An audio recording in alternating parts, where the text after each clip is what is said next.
Okay, so continuing on with this idea of undoing the derivative or finding the inverse of the derivative, in example 5.2, you're asked to find the derivatives of the following expressions and then find their integrals, or find the integrals of those derivatives. So the idea is you stick in x into the derivative, and you should just get 1. Okay? And then what we're saying is that if you take the integral with respect to x of 1, then you know you should get x back. Okay? Because this is the quote-unquote inverse. And now I'd like you to do the same thing.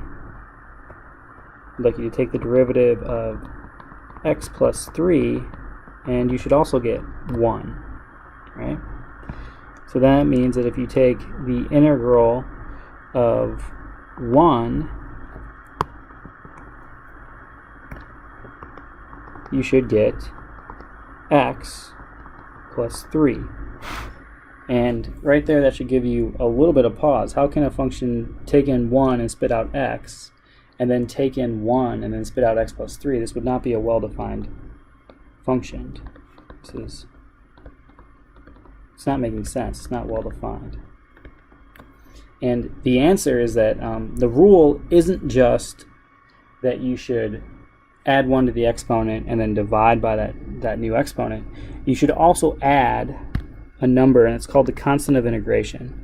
And it's just because the derivative of any number or any expression x plus c will just give you 1. And so if you're going to undo that, you can only undo that up to a constant. So it should really be the integral of 1 dx is x plus c, and we say that c is the constant of integration. Okay, and you can't determine that number c unless you're given more information. So this is constant of integration. Okay, and we're going to do this again several times. You're going to see that there's always a well-defined inverse up to a constant number. So let me keep going here a little bit more. I'm going to delete this. Okay, so again, it's going to be the same tagline here. We have x squared plus x. If we take the derivative of that, then we're going to get 2x plus 1.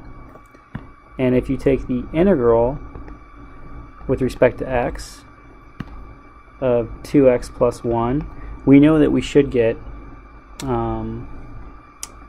x squared plus x back, but really you need to add a constant of integration, c, because we don't know what that is. We'll figure that out later. And again, if I take the derivative of x squared plus x plus 7, then again you get 2x plus 1 because the derivative of 7 is 0. And now if I plug in 2x plus 1 into the integral with respect to x, then you're going to get x squared plus x plus c. Okay? So the c could be 0, like it was in the first case, or it could be 7, like it was in the second case, or it could actually be any constant. We don't have enough information yet. Okay, and then one last example of the same phenomenon. So we have the derivative of x to the 4th minus 3 will be 4x cubed. And then if we're going to undo that, then when you plug in 4x cubed into the integral, you should get back x to the 4th, and then plus some constant. Okay, and now if you take the derivative of just x to the 4th, again you get 4x cubed. And if you plug that into the integral with respect to x, you should get out x to the 4th, okay, plus your constant c. And again, the constant could be 0, it could be -3, it could be 7, it could be anything. You need more information.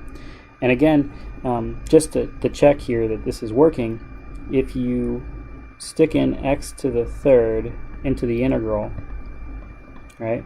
The rule says that what gets spit out is going to be 4 times x to the 3 plus 1 divided by 3 plus 1, right? You add 1 to the exponent and then you divide by that new exponent. And that's 4 x to the 4th over 4, and again you're supposed to have a plus a constant. And so you see that the 4 over 4 cancels and we got exactly x to the 4th plus c like we've been doing.